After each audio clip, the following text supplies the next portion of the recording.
जय सद्गुरु महाराज को जय।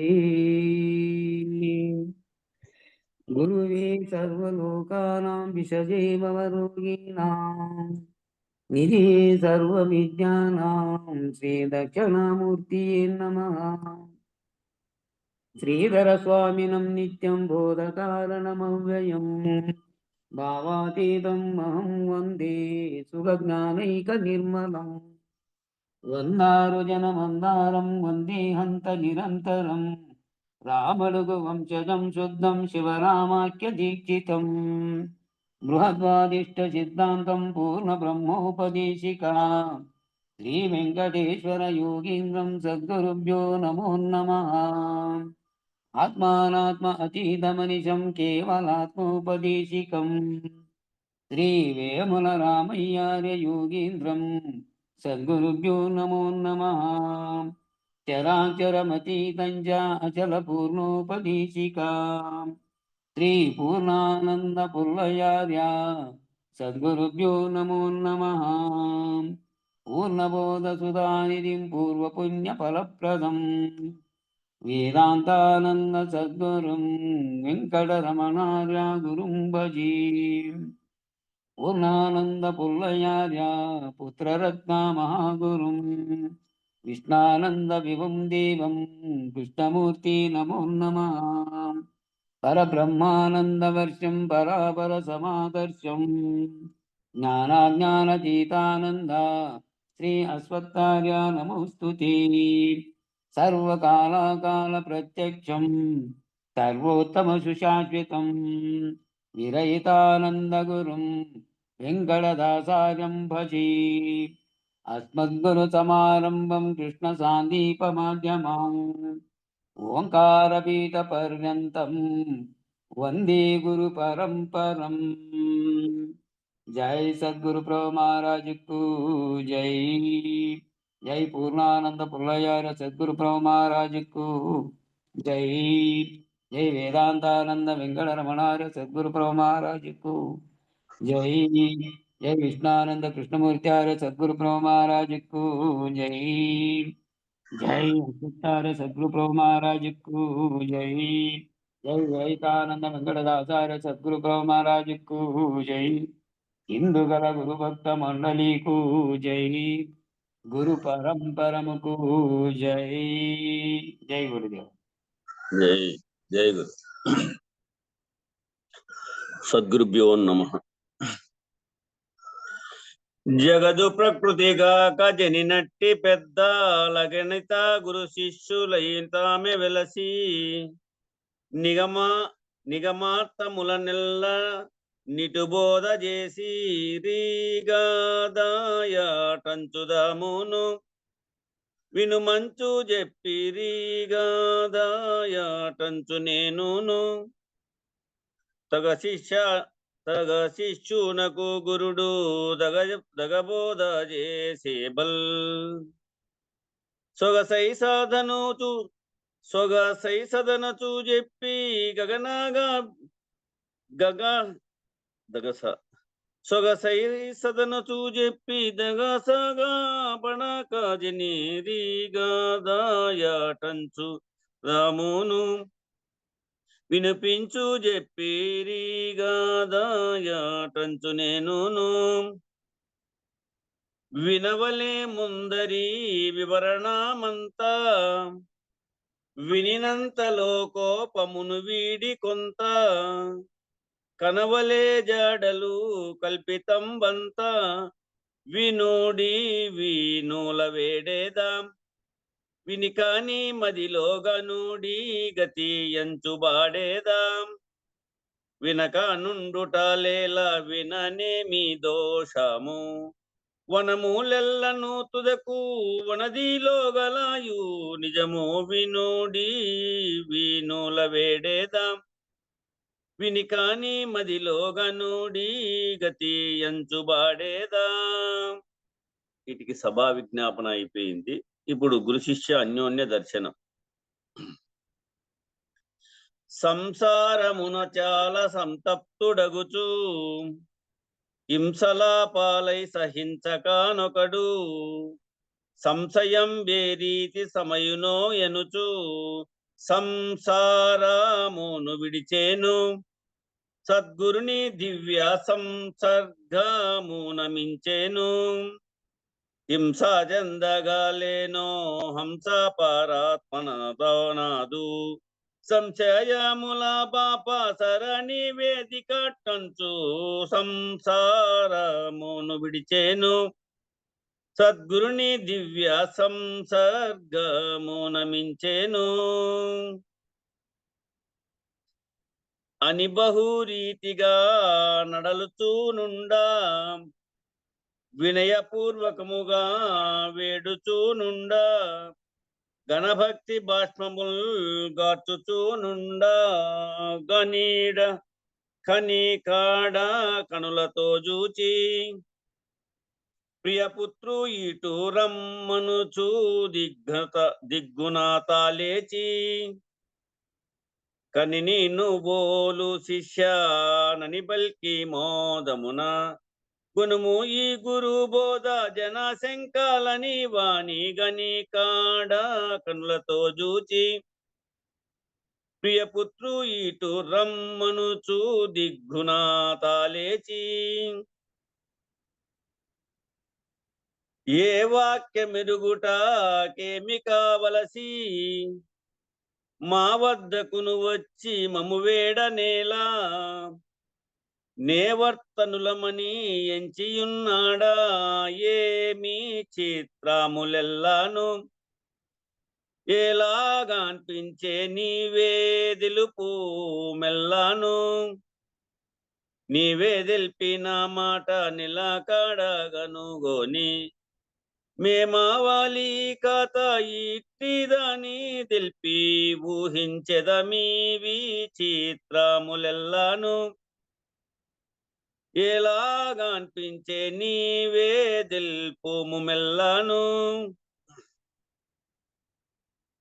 నేనెవ్వడనో కాని నా నిజం బెరుగా నీ నిజం విధియని నిక్కంబెరుంగా దీని గోరుచునను తెలివియు నెరుగా నేనేమి ఎరుగకున్నాడా ఎరుగానిదేదో దాని నేనెరుగకున్నాడా కాని నేనెరుగాకున్నా పోని ఎరుగానిదేదో దాని నెరుగాగా గోరి పూని ఉన్నాడా గాని నేనేమి ఎరుగకున్నాడా ఎరుగానిదేదో దాని నేనెరుగకున్నాడా బోలో శ్రీ సద్గురు మహారాజ్ కి జై జై శ్రీ వెంకటాంబ సమేత శ్రీ పూర్ణానంద పులయారులకు జై జై శ్రీ ఇందుగల గురుభక్త మండలికి జై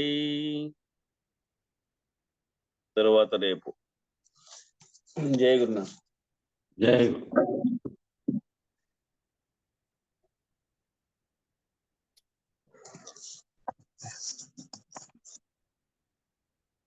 జై గురు జై గురు జై గురు జై గురు 120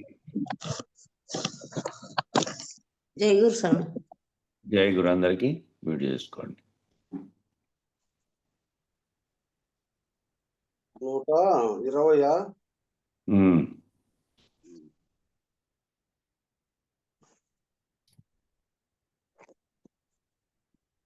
జై గురు జై గురు.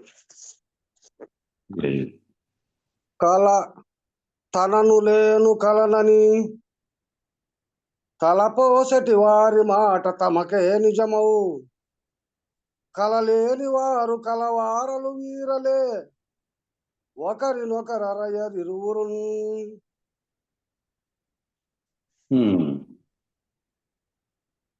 శిష్య, పై పద్యమునందు వివరించిన విధముగా నీవు నేను లోకులు లోకములు సర్వము కలే కావున మనం కలలోని వారమే. ఈ బ్రహ్మాండంగా కనపడుతున్నటువంటి సర్వము ఈ లోకంలో అనే ఆవరణలో ఉన్నటువంటి నీవు నేను లోకము లోకులు అని చెప్పబడతాండే ఇతరులు సర్వము అంతా కూడా కలే. కావున మనం కలలోని వారమే, కలలో ఈ ముచ్చట్లని చేస్తున్నాం. ఈ కలలో తనను తాను లేను అని తలపోసేటివారు.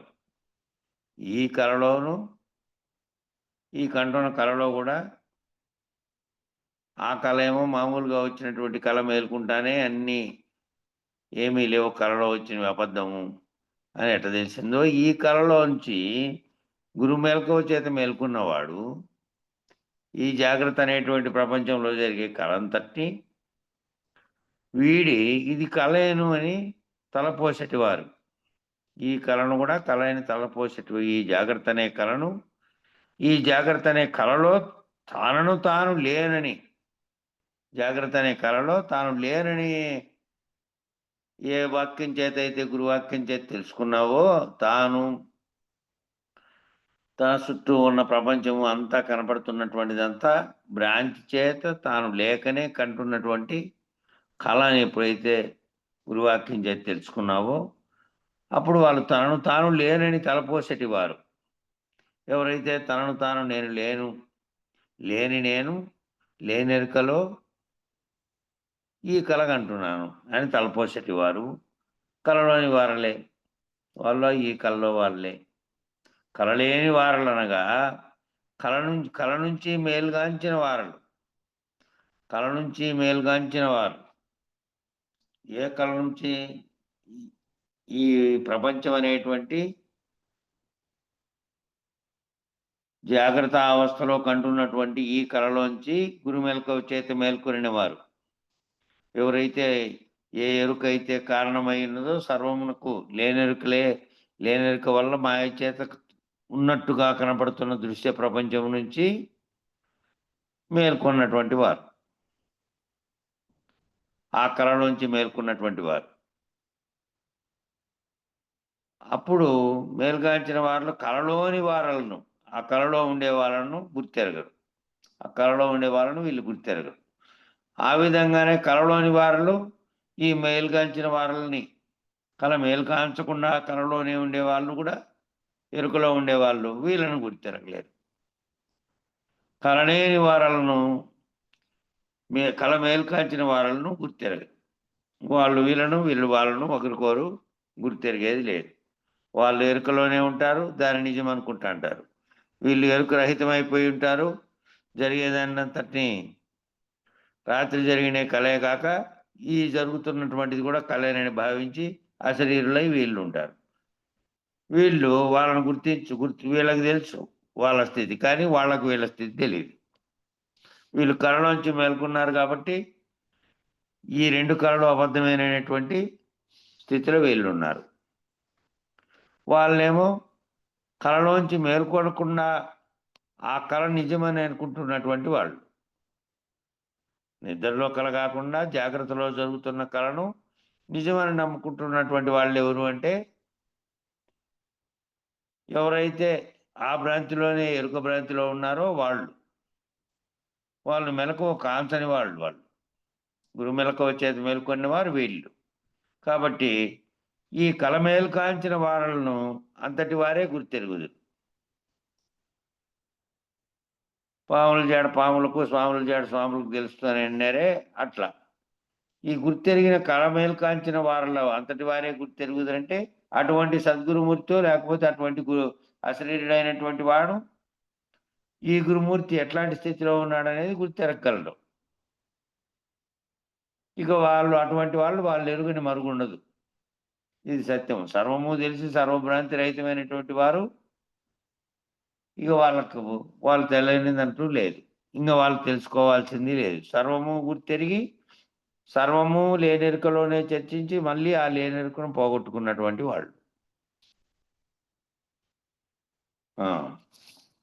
121. ఎరుగుట జ్ఞానము తానను జరిగే పని కర్మ మనుచు జనులెన్నిరి. ఈ ఎరుకయు కర్మము లేనిదే పరిపూర్ణము. వీటి నీవు బట్టకు ఎప్పుడు. ఇక్కడ ఎరుక, జ్ఞానము, కర్మము వివరణ చెప్తున్నాడు. శిష్య, జ్ఞానకర్మములు వివరించున్నాను, బాగుగా వినుము. జ్ఞానము ఏమిటి, కర్మం అంటే ఏమిటి, ఈ రెండింటిని వివరిస్తున్నాను, బాగుగా వినుము. జ్ఞానం అంటే ఏమి? మూడవస్థలకు నేను ప్రకాశకుడను, మూడు దేహములకు నేను ప్రకాశకుడను, మూడు అభిమానులకు నేను ప్రకాశకుడను. నేననేది ఎవరు? నేనంటున్నటువంటి ఆత్మ, నేను అంటున్నటువంటి గుర్తెరిగే చైతన్యం. దాని వలనే దాన్ని అదే తెలుసుకుంటోంది.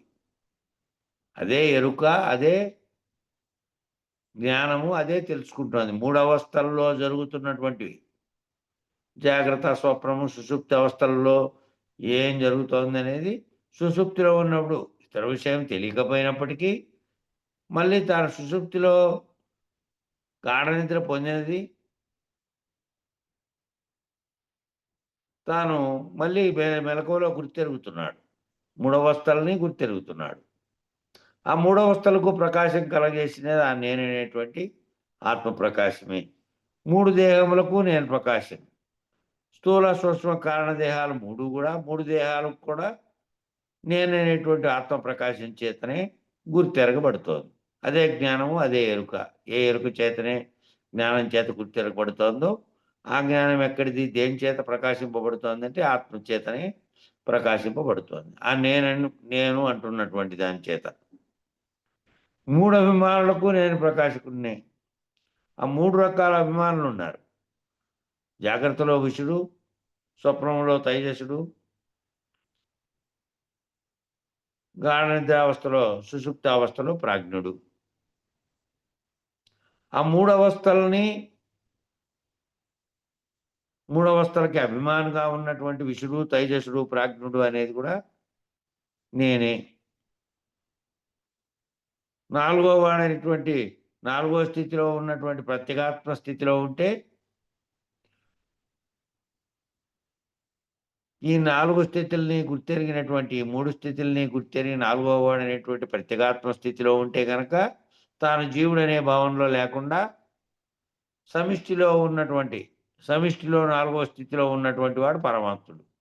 అక్కడేమో విరాట్ హిరణ్యగర్భ అవ్యాకృతుడుగా ఉన్నాడు మూడవస్థల్లో. నాలుగో అవస్థ స్థితి అయినటువంటి పరమాత్ముడుగా ఉన్నాడు.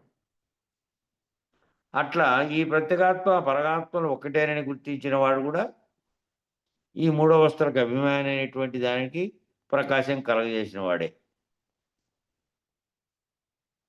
కాబట్టి ఈ మొత్తం అంతటికి విశ్వరూపానికి నేను సాక్షిని. ఈ విశ్వం అనే రూపానికి, ఈ విశ్వంలో కనపడుతున్న దృశ్యంలోనే నేను భాగమై ఉన్నా. నేను వేరుగా లేను.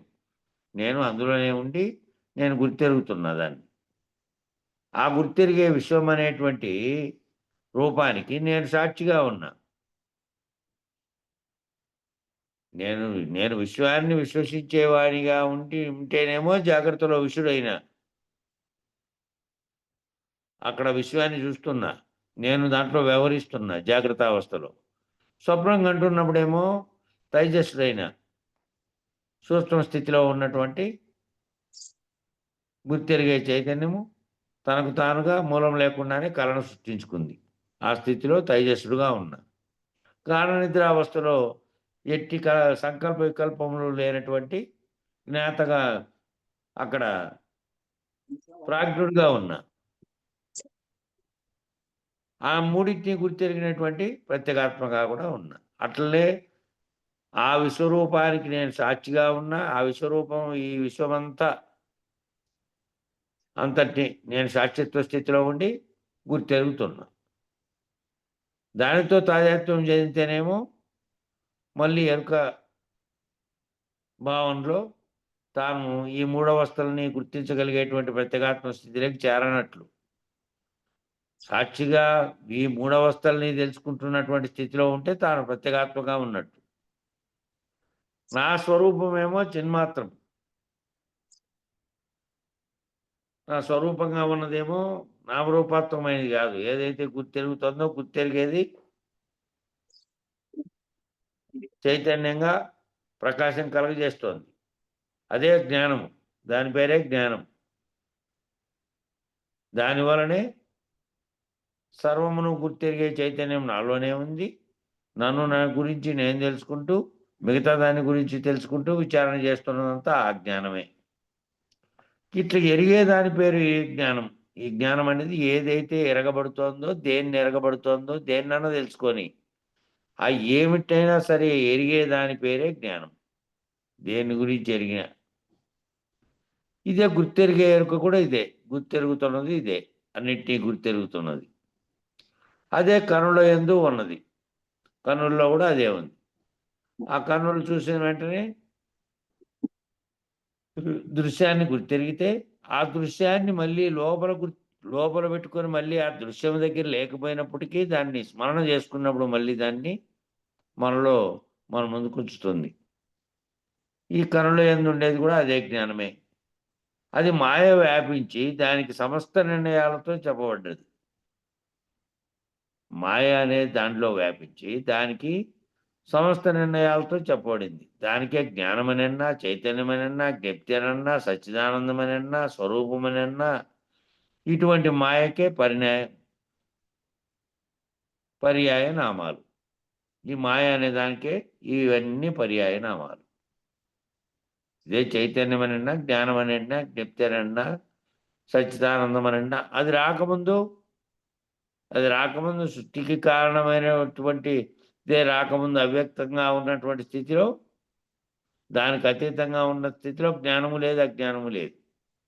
అవ్యక్తం వ్యక్తమైనప్పుడు మొదలైతే మూలం లేకుండా వచ్చినటువంటి గుర్తెరిగే చైతన్యం. కాబట్టి ఇవన్నీ పర్యాయనామాలు. ఈ మాయకే పర్యాయనామాలు. ఏదైతే గుర్తెరుగుతుందో లేనెరుక దానికే పర్యాయనామాలు. ఈ జ్ఞానము సత్వగుణం వల్ల పుట్టింది. జ్ఞానం ఎట్లా పుట్టింది? మొదట సత్వాత్ సంజాయతే జ్ఞానం అని సూత్రం మీద ఉన్నట్టు గుర్తు. సత్వగుణం చేతనే ఇది పుట్టింది. సత్వగుణం వలన ఈ జ్ఞానం అనేది పుట్టింది. ఇది గుర్తెరిగే ఎరుక. ఈ జ్ఞానమే గుర్తెరిగే ఎరుక. కావున నేను ఎరుగుదును అనే అనుభవం ఉన్నది. నేను ఎరుగుదును అనేటువంటిది అనుభవంగా ఉన్నది. ఇక కర్మ అయ్యేది 5 కారణాలు. ఈ కర్మగా మారేది, కర్మం చేయడానికి కారణమైనది ఏది అని అంటే, నువ్వు చేసే ప్రతి పని జ్ఞానం చేతనే ప్రేరణ కలిగి జ్ఞానం చేతనే నిర్ణయించబడుతోంది. జ్ఞానం లేకుండా నువ్వు ఏ కర్మ చేయట్లే. జ్ఞానములకు అతీతంగా అంటే నేను కర్తగా లేకుండా చేస్తేనేమో నీకు తెలియబడి చేస్తున్నప్పటికీ కర్తృత్వం లేకుండా చేస్తున్నది ఒక కళలో చేస్తున్నట్టుగా భావించి ఉంటాం. అటువంటి కర్మ దీనికి 5 కారణాలు చెప్తున్నాడు. శ్లోకం కూడా చెప్తున్నాడు. అధిష్టానం తదా కర్త కరణంచ పృథగ్విధం వివిధాచ పృథక్ క్లేష్ట దైవం చావాత్మ పంచమం. అనగా అధిష్టానం అంటే దేహి, ఎవరు దేహంలో ఉండి దేహానికి అధిష్టానంగా ఉండి దేహాన్ని నడిపిస్తూ ఉన్నటువంటి నేననేటువంటి గుర్తెరిగే ఎరుక, అధిష్టానంగా ఉండే దేహి. కర్త అంటే ఈ చేస్తున్న ఏదైతే అది చెప్తుంటే చేస్తున్నాడే తాను, కర్తృత్వం వహించి జీవుడు. కరణంచ పృథగ్విధం అంటే బుద్ధి ఇంద్రియాలు వివిధాచ పృథక్లేష్ట అంటే వివిధ దశవిధ ప్రాణములు, శరీరంలో ఉన్నటువంటి ప్రాణాలు ఇవన్నీ. దైవం చాత్ర పంచమం అంటే ఇంద్రియాది దేవతలు. ఈ పని చేయడానికి మొదట జ్ఞానం గుర్తెరిగే ఎరుక ప్రేరణ కలిగిస్తే, ఆ ప్రేరణను మొదట అందుకుంటున్నది ఏది అంటే మనసు, బుద్ధి, చిత్తం, అహంకారం అనేటువంటి 4 రకాలుగా ప్రవర్తిస్తున్నటువంటి ఒకటే అంశమే మనసే. అది 4 రకాలుగా చేసే వ్యవహారాన్ని బట్టి నిర్ణయించబడింది. ఆలోచన చేసినప్పుడు మనసుగా, బుద్ధి చేసినప్పుడు విశ్లేషకుడుగా, ఏదో చింతించినప్పుడు విషయాన్ని అది చిత్తముగా, నేనని పలుకుతున్నటువంటి ఇదంతటి కట్టుకొని నేను అని అంటున్నటువంటి అహంకారంగా 4 రకాలుగా ప్రవర్తిస్తున్న మనసులేకి మొదట ప్రకాశం కలగజేస్తున్నది ఏది అంటే ఆ ఆత్మ అనే ప్రకాశం కలగజేస్తుంది. దాని ప్రకాశం చేతనే అంతరంగ చతుష్టయం పనిచేస్తోంది. అంతరంగ చతుష్టయం యొక్క ప్రేరణ వల్ల ఇక మిగిలినటువంటి బుద్ధి ఇంద్రియాలు దాని యొక్క సమూహం చేసినటువంటి వివిధావిధ పృథక్లేష్ట అంటే దశవిధ ప్రాణములు శరీరంలో ఉన్నటువంటి ప్రాణవాయువులతో సహా జ్ఞానేంద్రియములు, కర్మేంద్రియములు, విషయేంద్రియములుగా భావించేటివన్నీ కూడా ఆ ఇంద్రియాలన్నీ ఇంద్రియాది దేవతల యొక్క ఆ 5 నాలుగు 20 ఆ 20 పనిచేస్తున్నాయి. 20కి అధిష్టానంగా ఉండే 4 అయినటువంటి అంతరంగ చతుష్టయము, దానికి జ్ఞానాన్ని అందిస్తున్నటువంటి దేహ అనబడేటువంటి అధిష్టానము ఆత్మగా ఉన్నటువంటిది. ఈ 5 నుంచి సకల కర్మలు జరుగుతున్నాయి. ఈ సకల కర్మలన్నీ కూడా దీనివల్ల జరుగుతాయి. అనగా దేహము, జీవుడు, ఇంద్రియాలు, దశవిధ ప్రాణములు, వాటి అధిదేవతలు. ఈ 5 ఒక్క చోటన అయితే గాని దాని నుంచి సకల కర్మలు పుడతాయి. ఈ 5 కలిసి పనిచేస్తున్నందువలనే ఈ కర్మలన్నీ ఏవైతే కర్మలు ఉంటే నువ్వు చేసేటువంటి పనులు ఏ పనన్నా అది ఉత్తమమైనదా, ఉత్తమమైతే పుణ్యకర్మ, అది మంచిది కాకపోతే పాపకర్మ, లేదంటే ఊరికే నీ యొక్క కర్తవ్యాన్ని నిర్వహించే కర్మ అయితే కర్తవ్యం నిర్వహించేటువంటి కర్మ. ఏ రకమైనటువంటి కర్మ చేసినప్పటికీ తాను కర్తగా ఉంటే కర్మ ఫలితం అనుభవించాల్సి వస్తుంది. కర్తృత్వరహితంగా ఉంటేనేమో లేదు. మరి ఈ కర్మలన్నీ పుట్టడానికి కారణమైంది పైన వివరించినటువంటి ప్రధానమైనటువంటి గుర్తెరిగే చైతన్యం అనేటువంటి ఆత్మ ప్రేరణ చేతనే, ఆ గుర్తెరిగే ఎరుక అనే జ్ఞానం చేతనే, ఆ జ్ఞానం యొక్క ప్రేరణతో అంతరంగ చతుష్టయము, దాని ప్రేరణతో అధిష్టాన దేవతలు, దాని ప్రేరణతో శరీరంగా జీవుడుగా భావిస్తున్నటువంటి ఈ సమూహం అంతా కలిసి పనిచేస్తోంది. కాబట్టి ఇవన్నీ పనిచేస్తుంటే ఈ పనిచేస్తున్నటువంటి ఈ ఒక్క చోటనే 5 కలిసి పనిచేస్తుంటేనే దాని నుంచినే సకల కర్మలు అన్నీ పుడుతున్నాయి ఈ చేసేటువంటి పనులు. అయితే శివరామ దీక్షితుల వారి దీక్షితేమనందు ఇట్లు వివరించి ఉన్నారు. దేహములు 2 లేవు, 3 లేవు, ఒక్కటైన అవస్థ లేదు. స్వప్నావస్థ గురుడు మేలుకొల్పితే అదే జాగ్రత్త, అదే ప్రబోధ. ఇంతేగాని 4 అవస్థలు లేవు. అంతేగాని ఈ శరీరం ఒక్కటే, 4 శరీరాలు అనుట అబద్ధం. అంతా కర్మమే. కర్మమే దేహము, దేహం వలనే కర్మ అయినదను పక్షమున కర్మం వలనే దేహం కలుగును, దేహం వలనే కర్మ కలుగును. కర్మకు దేహమునకు భేదము లేదు. శివరామదీక్షితుల వారి పైన చెప్పినవన్నీ కూడా పైన చెప్పింది అని 4 ఉన్నాయి అని భావించిందంతా జరుగుతున్న వ్యవస్థ లోపల ఏం జరుగుతోంది, ఆ వ్యవస్థ ఎట్లా నడపబడుతోంది అని వివరించడానికే ఆ పైన పేరాలో చెప్పినవన్నీ. జ్ఞానం అనేది ఒక చోట ఉంటే, జ్ఞానం అనేది ఎరుకగా గుర్తెరిగే ఎరుకగా ఉంటే, అదే ఆత్మస్వరూపంగా ఉంటే, దాని ప్రకాశం చేతనే దేహం జడంగా ఉంది కాబట్టి దానికి స్వప్రకాశం లేదు.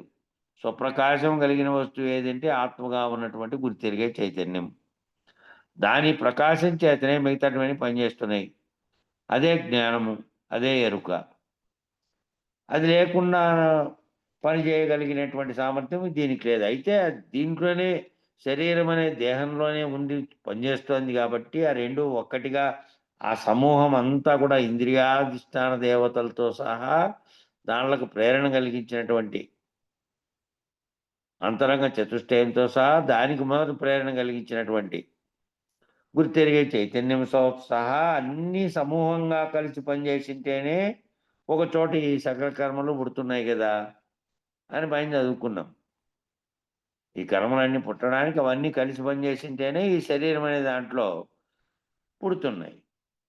అయితే దీక్షితుల వారు ఏమన్నారు, ఇట్లా వేరువేరుగా వేరువేరుగా చెప్పేటువంటి ఇవన్నీ కలిపి 2 కలిసే ఉన్నాయి కదా, అవన్నీ కలిపి ఒకటే అయిపోయినాయి కదా, 2 లేవు 3 లేవు, ఒక్కటే ఉంది. అది చేస్తున్నదే అది. ఇదంతా స్వప్నావస్థే మొత్తం. అంటే ఆ స్వప్నం దేహంలో కలుగుతున్నటువంటి స్వప్నావస్థగా కాకుండా ఎవరైతే ఈ గురుమేల్కవ చేత మేల్కున్నారో జాగ్రత్తలో జరుగుతున్నటువంటి విశ్వం అనేటువంటి ఈ సర్వము కూడా ఇది స్వప్నావస్థే. జాగ్రత్తలో నువ్వు ఏదైతే వ్యవహరిస్తున్నావో, ఏదైతే జగత్తును చూసుకుంటూ ఈ జగత్తు అనే భావన చెందుతున్నావో, జగత్తు అనే దృశ్యాన్ని చూస్తున్నావో, ఈ దృశ్యమంతా కలే. ఇది స్వప్నావస్థే ఇది. ఆ స్వప్నావస్థలో వచ్చినటువంటి ఆ గుర్తెరిగే మూలం లేని గుర్తెరిగే ఎరుకలో మూలం లేకుండానే వచ్చిన కలలాగా ఈ కళ గురుమేల్కవ చేత మేల్కొని చూస్తే ఈ కళలోంచి ఈ జరుగుతున్నదంతా కూడా కలే.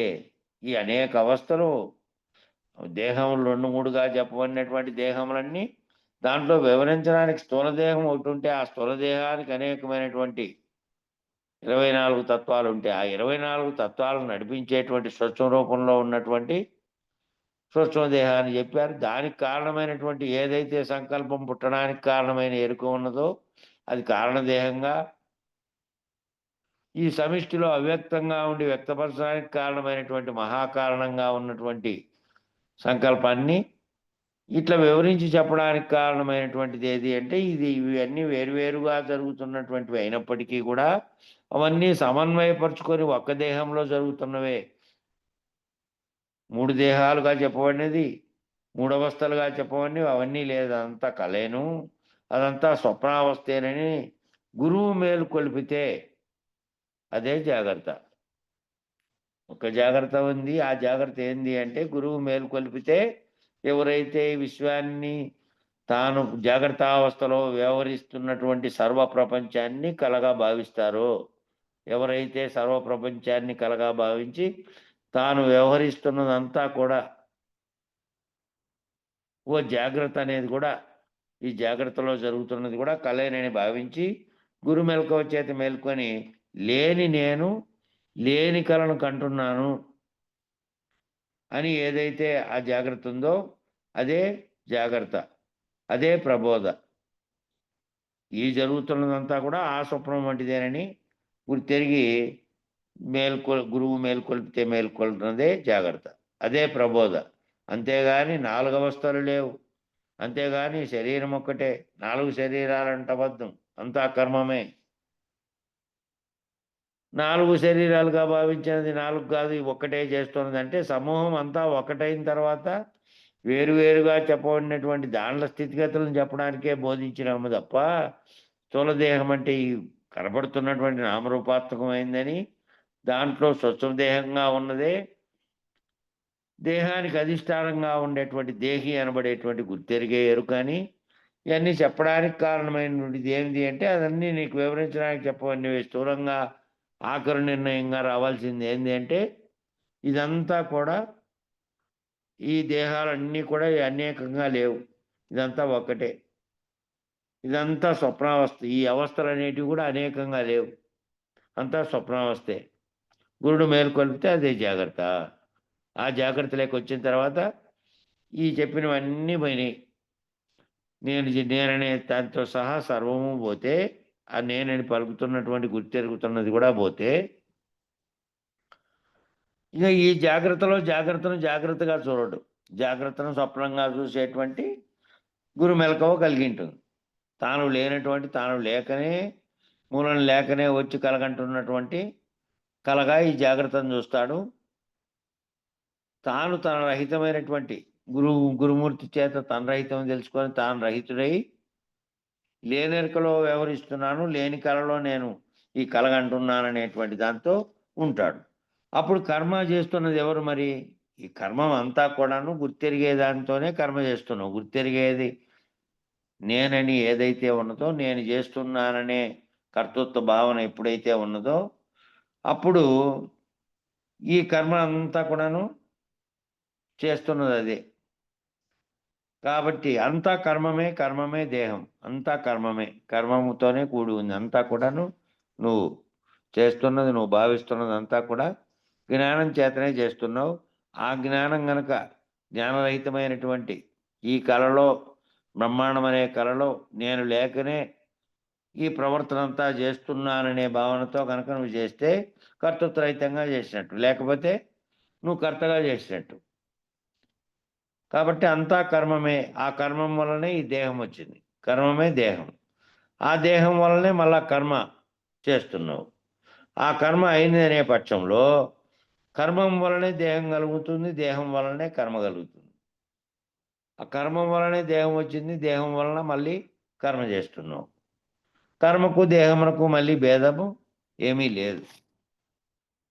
కావున శిష్య, చైతన్య రూపమైనటువంటి ఎరుక కన్నుల యందుండి సర్వమును గుర్తెరుగుతోంది. చైతన్య రూపమైనటువంటి ఎరుక ఆ కన్నుల రూపంలోకి వచ్చి మళ్ళీ గుర్తెరుగుతోంది. కన్ను ఆ కన్నుగా ఒకటి ఉంటేనేమో అది దేహానికి ఉన్నటువంటి దృశ్యాన్ని కనుకుంటున్నటువంటి కన్ను. దృశ్యము కళ్ళెదురుగా లేకపోయినప్పటికీ కనుకుంటున్నటువంటి కన్ను ఒకటి జ్ఞాన నేత్రంగా ఉంది అంతరంగికంగా. అది మనసు, బుద్ధి, చిత్తం, అహంకారం అనే రూపంలో ఉన్నటువంటి గుర్తెరుగుతున్న దాంట్లో ఉంది. ఇదేమో ఇది చూడబడితే మాత్రమే దృశ్యాన్ని గుర్తుపెట్టుకుంటుంది. ఆ గుర్తును పెట్టుకుంటున్నది అదే. ఇది చూస్తున్న పరికరం కన్నుగా ఉన్నది. కాబట్టి దీంట్లో మాయ అనేది లేనెరుకగా మాయ అనేది లేని దృశ్యాన్ని, ఈ దృశ్యం కనపడుతున్నది అంటే కలలో అనేకంగా కనిపించినటువంటి దృశ్యాలన్నీ మేల్కుంటానే నిజానికి చుట్టూ చూస్తే ఆ కలలోటివన్నీ లేనట్లుగానే ఈ జాగ్రత్త అనే కలలో జరుగుతున్నవన్నీ ఈ విశ్వం ఉన్నదని నువ్వు అనుకుంటూ ఉన్నావు. గాఢ నిద్రావస్థలో నువ్వు లేనప్పుడు ఎక్కడ పోయింది? నువ్వు ఉండి భావిస్తేనే సర్వం నువ్వు గుర్తెరిగే స్థితిలో ఉన్నావు. కాబట్టి నేను రహితపరిచిన తర్వాత నువ్వు గురువు మేల్కవ చేతి మేల్కొన్న తర్వాత ఈ జాగ్రత్తలో జరుగుతున్న కళ కూడా ఇది కూడా కళే. కాబట్టి ఈ జాగ్రత్త అనేటువంటి దాంట్లో జరుగుతున్నటువంటి దేహం చేత చేయబడుతున్నప్పటికీ కర్మలు అది ఏ దాని చేత చేయబడుతోందంటే ఆ గుర్తెరిగేటువంటి దాని చేతనే, జ్ఞానం చేతనే సర్వ పనులు చేయబడుతున్నాయి. కాబట్టి ఈ దేహం వలనే కర్మ అయింది, కర్మ వలనే మళ్ళీ దేహం కలుగుతోంది. రెండు పరస్పర కారణంగా ఉన్నాయి. కాబట్టి చైతన్య రూపమైనటువంటి ఎరుక కనుల యందుండి సర్వమును గుర్తెరుగుతున్నది. సర్వమును గుర్తెరుగుతున్నది చైతన్య రూపంలో ఉండేటువంటి కన్నుల రూపంలో ఉండేటువంటి దాంట్లో ఈ చైతన్యం అనేది అన్నిటినీ గుర్తెరుగుతోంది. ఇట్లు గుర్తెరుగుట వలన కర్మలు జరుగుతున్నవి అని జనులు తలచెదరు. ఇట్లా గుర్తెరుగుతున్నాం కాబట్టి గుర్తెరుగుతుండే దాని వలన కర్మలు జరుగుతున్నాయని జనులు భావిస్తారు.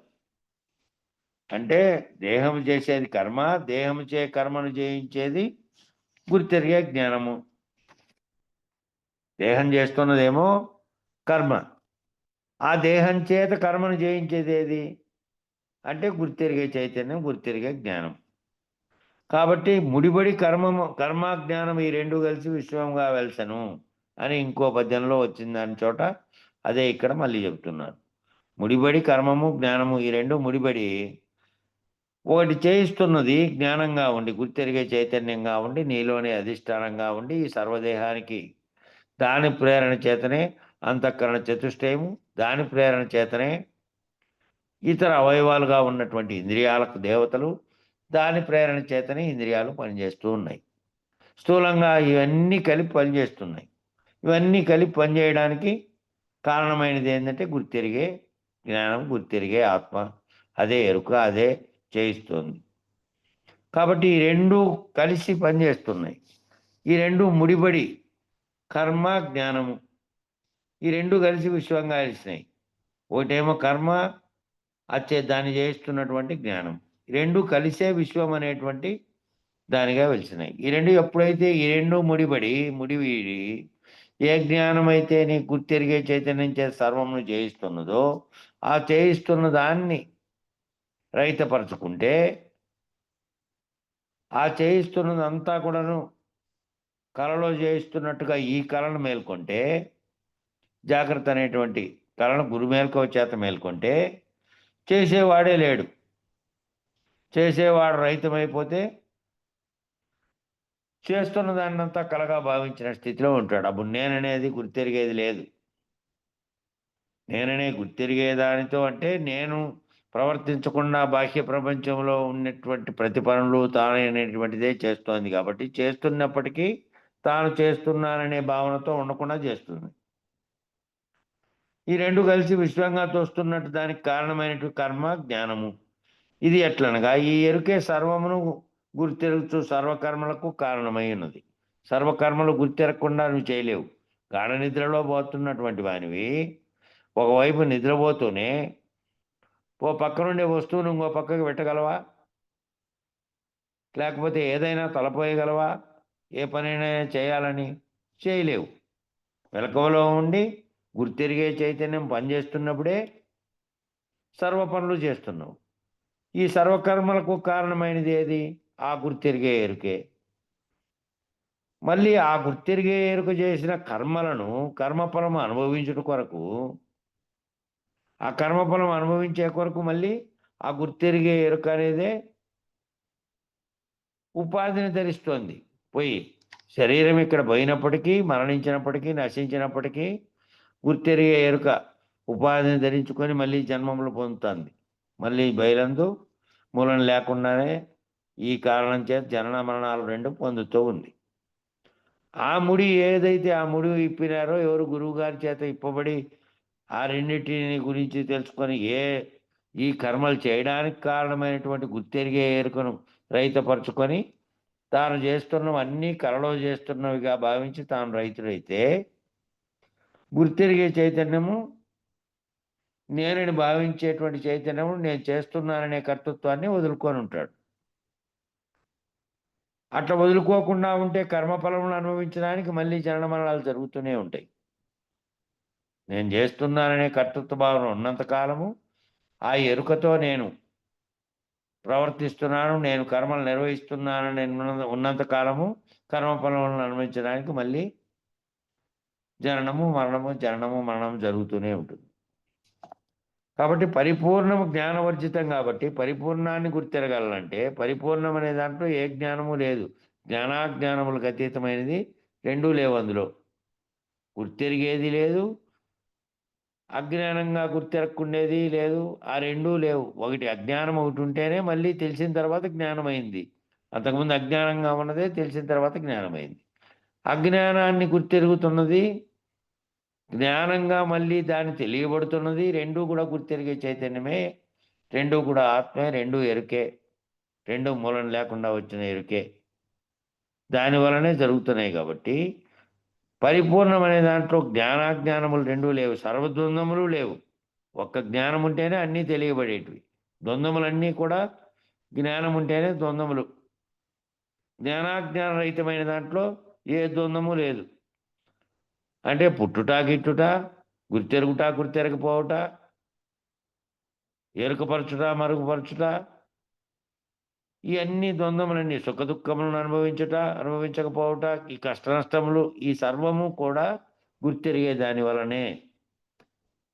పరిపూర్ణంగా ఉన్నదానికి ఏ రకమైనటువంటిది లేదు. అది జ్ఞానవర్జితం. అది తనను తాను ఎరగదు, ఇతరులను ఎరగదు. తనను తాను ఎరగదు, ఇతరులను కూడా ఎరగదు.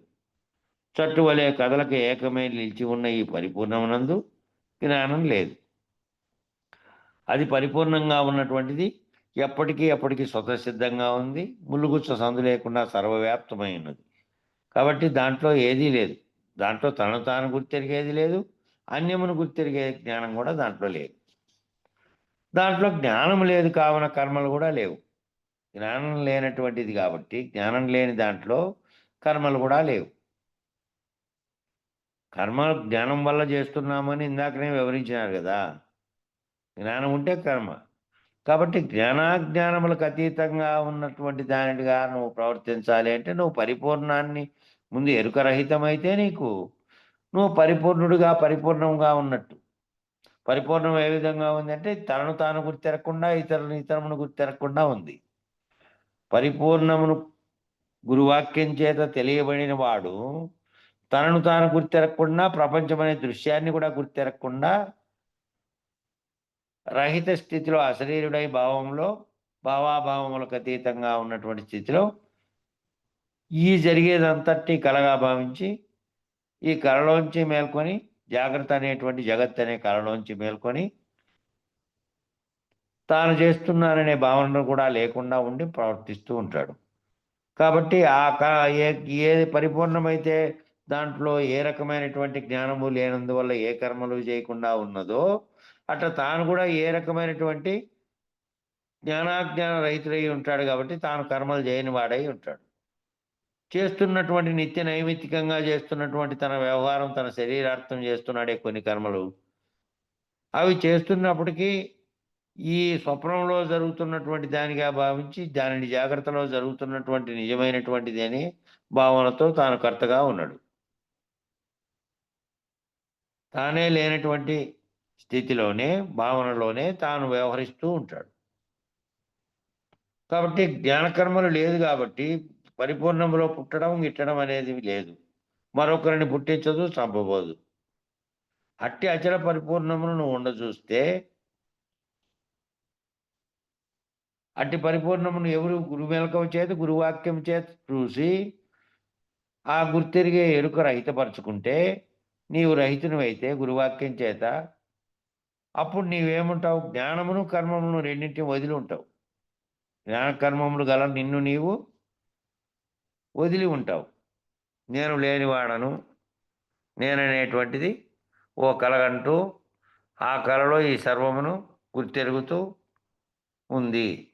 ఆ ఏ కళలో అయితే అనేకంగా వచ్చినాయో, నిత్య వ్యవహారంలో వచ్చిన కళలన్నీ మేల్కొంటానే ఏ విధంగా లేనివని తెలిసిపోయినాయో, నీకు నీవుగా ఈ జరుగుతున్నటువంటి జాగ్రత్త అనేటువంటి కళలో, ఈ కళలోంచి నిన్ను మేల్కొల్పి గురువాక్యం చేత ఏ విధంగా లేనెరుకలో నువ్వు కలగంటున్నావో, ఈ లేనెరుక అనే కళను తప్పించి నిన్ను రహితపరిస్తే, అప్పుడు నువ్వు పరిపూర్ణం ఏ విధంగా ఉన్నదో జ్ఞానకర్మలు రెండు రహితపరుచుకొని, అది రహితపరుచుకునే అవసరమే లేదు దానికి. ఎందుకంటే అది స్వతసిద్ధంగానే ఎట్టి జ్ఞానకర్మలు లేకుండా, ఎట్టి గుర్తిరిగే చైతన్యం లేకుండా, తనను కానీ ఇతరులను కానీ ఇంకో దానికి అవకాశమే లేనటువంటి పరిపూర్ణంగా అన్యమనేటువంటి భావనే లేకుండా సర్వద్వంద్వ వివర్జితమై ఉన్నది అది.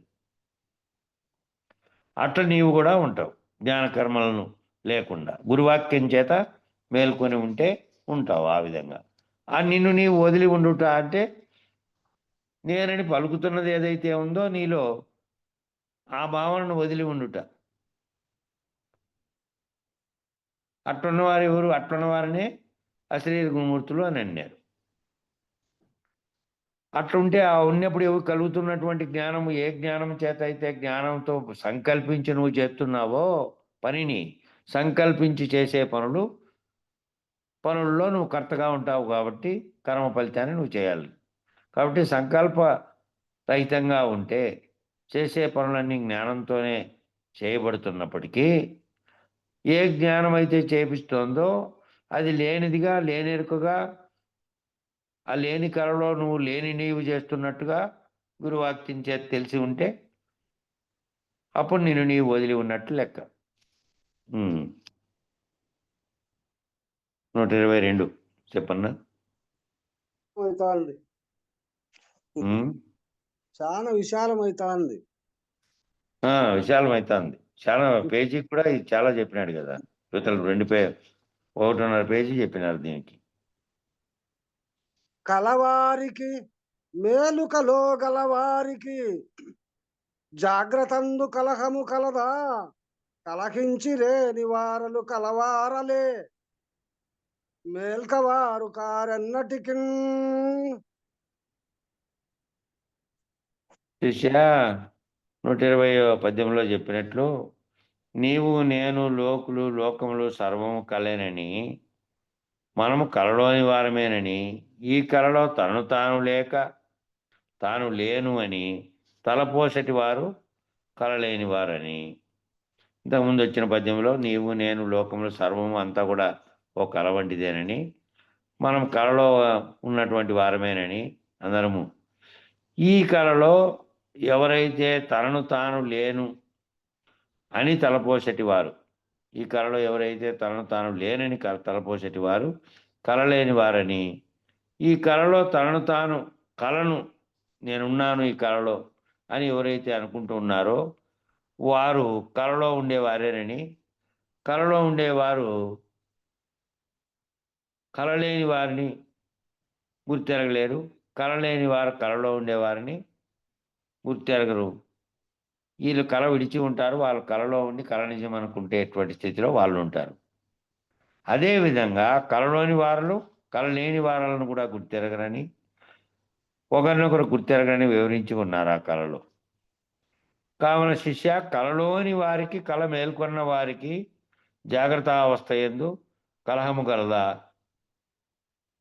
కళలో కలగన్నారు, కలగనిండేటువంటి ఆ కళలో ఎవరెవరైతే కలగని ఒకరు కలగన్నారు, వారి కలలేక అనేకులు వచ్చినారు.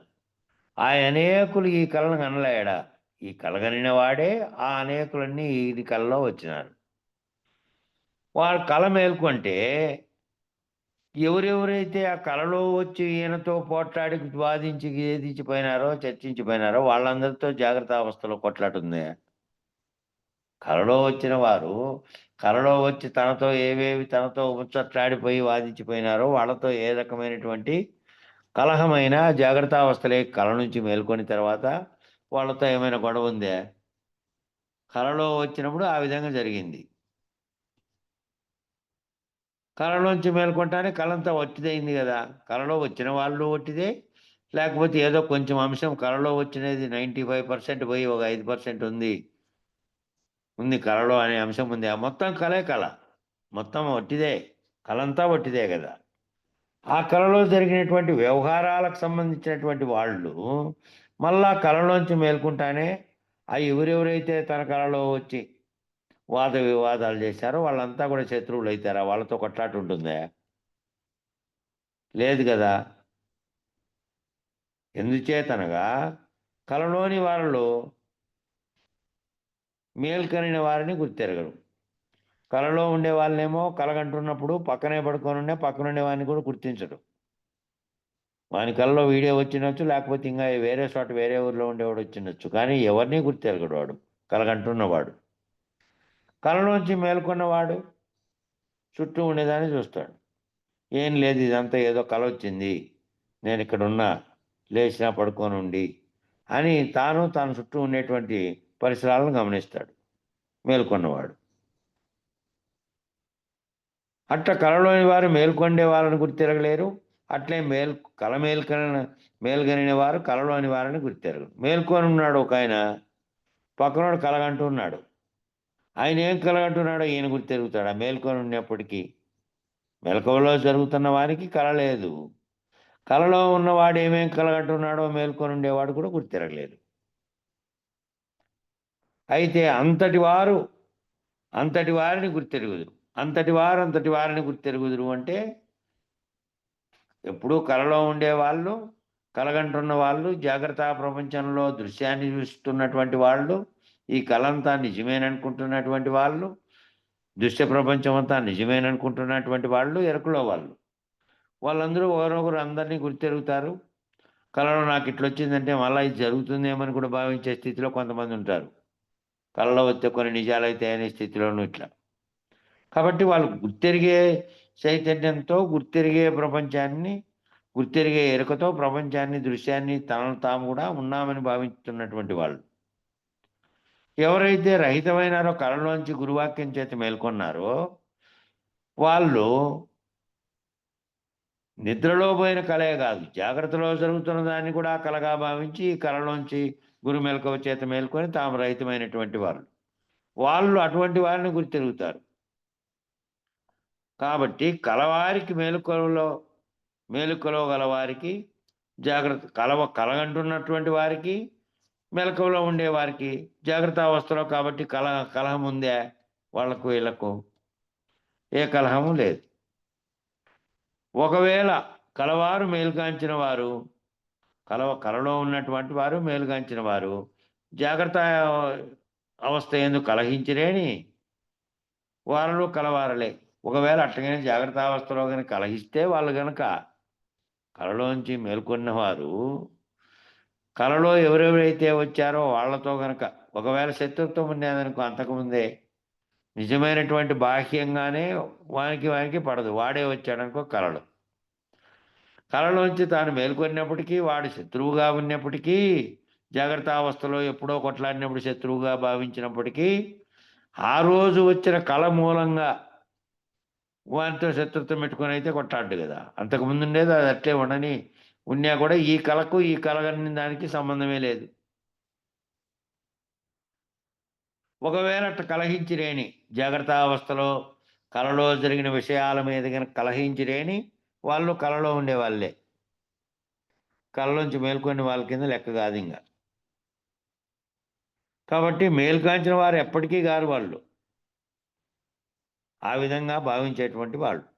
కావున శిష్య, ఈ ఘనమైనటువంటి గురుబోధను ఎవరైతే తెలుసుకున్నారో ఆ కళలోని వారు దూషించినచో, ఆ కళలో ఉండే వాళ్ళు, కళ ప్రపంచంలో ఉండే వాళ్ళు ఒకవేళ ఈ ఘనమైనటువంటి గురుబోధను దూషించినా కూడా, ఇప్పుడు కలగంటున్నటువంటి వాళ్ళు ఇప్పుడు జాగ్రత్త అవస్థలోనే అన్నారనుకో, ఇప్పుడు ఇంకో సిద్ధాంతం తెలిసిన కానీ మీ సిద్ధాంతం తప్పని మీతో వాదించినాడు అనుకో, లేదంటే సిద్ధాంతాన్ని కానీ లేదా ఏదైనా ఎవరినైనా తిట్టాడనుకో, ఇక కళ మేలుకాంచిన నీవు ఆ కళ, ఇదంతా కళని తెలియబడి నువ్వు నీతో సహా సర్వము కనబడుతున్న దృశ్య ప్రపంచాన్ని రహితపరుచుకున్నటువంటి అశరీరుడైనటువంటి నీవు మళ్ళీ వాళ్ళతో కొట్లాడతావా? వాళ్ళ సిద్ధాంతం వాళ్ళది ఉంటే ఉండి విడమరి ఒకవేళ అడిగితే చెప్పవుతావు కానీ, లేదంటే వానికి తప్పని నిరూపించడానికి కానీ, లేకపోతే వాడు చెప్పినటువంటి దూషణలకు మళ్ళీ స్పందించి వానితో కొట్లాడాల్సిన పని కానీ ఏమి చేయవు. వారితో వాదించక అందమైన ఈ బోధను అరయము. ఈ బోధ తెలిసినటువంటి నీవు హాయిగా ఈ బోధలో ఏ సౌఖ్యం ఉందో ఆ బోధతో ఆనందంగా ఉండు, అంతేగాని నువ్వే లేనటువంటి స్థితిలో ఉన్నావు, నీకే కళ లేదు.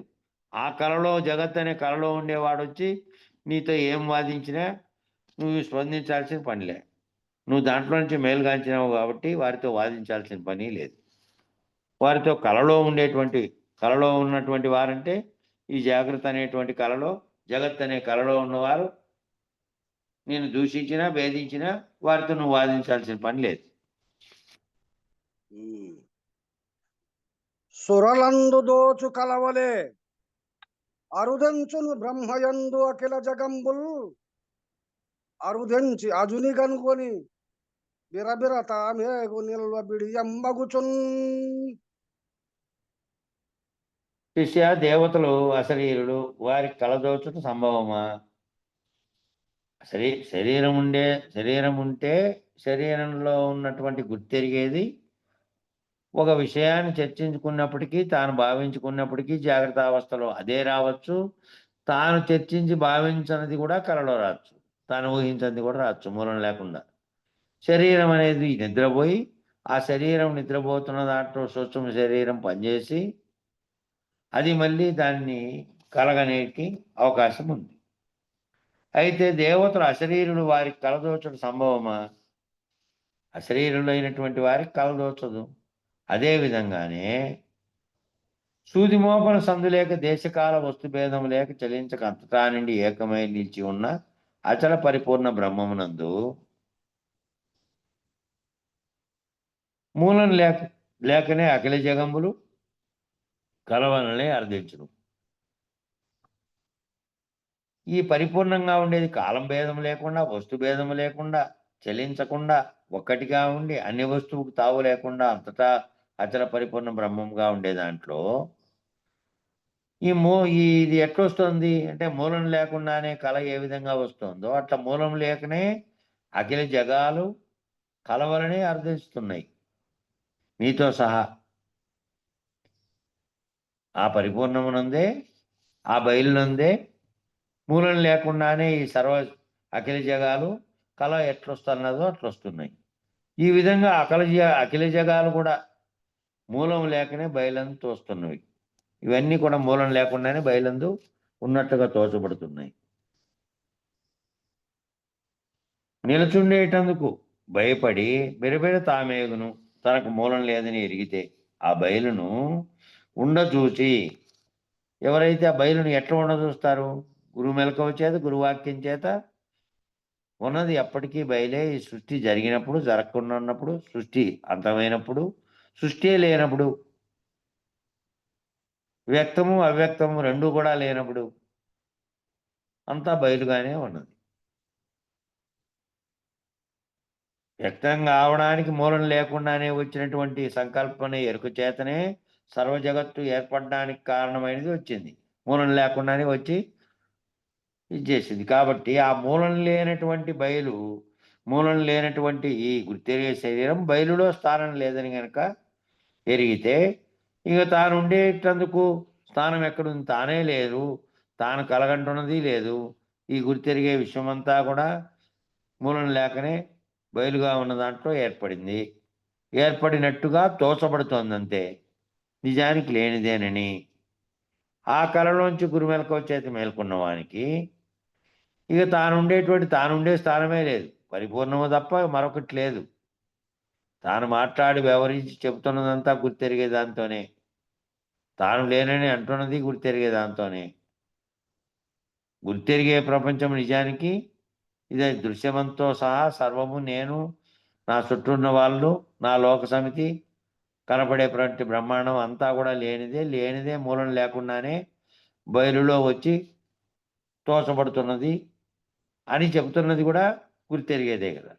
ఆ గుర్తెరిగేది రహితమైన తర్వాత, తాను లేననేటువంటిది తాను రహితం చెందిన తర్వాత ఇక తోచే వారికి ఎవరికి తోస్తుంది? ఇంకా అక్కడ నిలబడేదానికి స్థానం లేదు. కనబడేవాడు నామరూప జగము, బయలందు లేకనే తోచింది.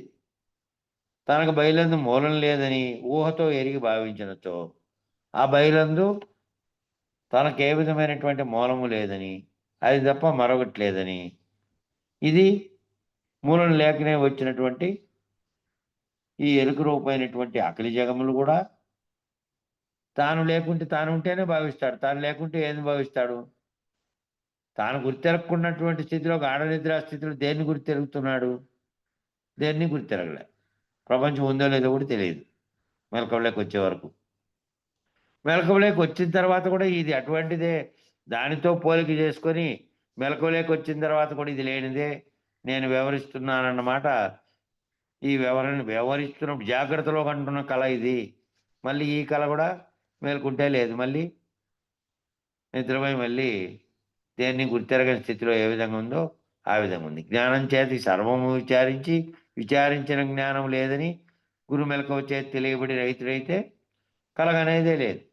ఈ అకల జగంబులు తమంతట తాముగా మూలం లేకనే ఎట్లొచ్చినాయో అవన్నీ తొలగిపోయినాయి. అవన్నీ తొలగిపోయిన స్థితిలో నువ్వు ఉంటావు.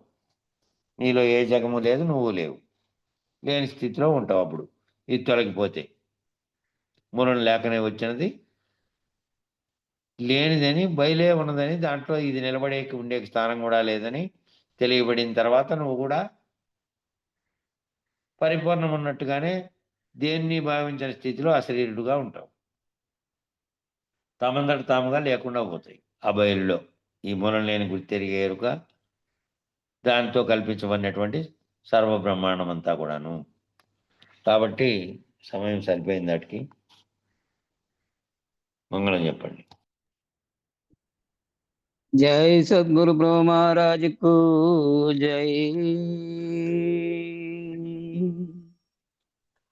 మంగళము శ్రీ సద్గురు వరేణ్య, మంగళము అచలార్య మహితాతీత, మంగళము పూర్ణచంద్ర, మంగళము మద్గురు వరేణ్య, మంగళమయ్యా. ఈ ఎరుక నీకంకితమయ్యా, మంగళమిదే గునుమా మద్గురు దేవనా, అంగలింగములను భంగము చేసిన సంగరహిత కేవలాత్మ పొంగుతును మీ పాద పద్మం చెంగిటను నే చేరి ఈ ఎరుక ప్రాంతిని రహిత చేస్తిరి. మంగళమయ్యా, ఈ ఎరుక నీకంకితమయ్యా. మంగళం గురుదేవాయ మహనీయ గుణాత్మనే, సర్వలోక చరణ్యాయ సాధురూపాయ మంగళం మంగళం మంగళం. జై శ్రీ సద్గురు బ్రహ్మ మహారాజ్ కు జై. జై శ్రీ వెంకటాంబ సమేత శ్రీ పూర్ణానంద పుల్లయార సద్గురు బ్రహ్మ మహారాజ్ కు జై. జై శ్రీ లక్ష్మీ సమేత వేదాంతానంద వెంకట రమణార సద్గురు బ్రహ్మ మహారాజ్ కు జై. జై కల్పమాంబ సమేత శ్రీ విష్ణానంద కృష్ణమూర్త్యార సద్గురు బ్రహ్మరాజుకు జై. జై లక్ష్మీ సమేత శ్రీ వీరహితానంద వెంకటదాసార సద్గురు బ్రహ్మరాజుకు జై. జై శ్రీ అచ్చమాంబ సమేత శ్రీ జ్ఞానాతీత స్వత్తార సద్గురు బ్రహ్మరాజుకు జై. ఇందుగల గురు భక్త మండలీకు జై. గురు పరంపరముకు జై. సాధు సత్పురుషులకు జై. సర్వం సద్గురు చరణారవిందార్పణమస్తు. సర్వే జనా సుఖినో భవంతు. ఓం శాంతి శాంతి శాంతి. జై సద్గురుదేవ. అందరికీ నా ద్వాదశ వందనాలు గురుదేవ.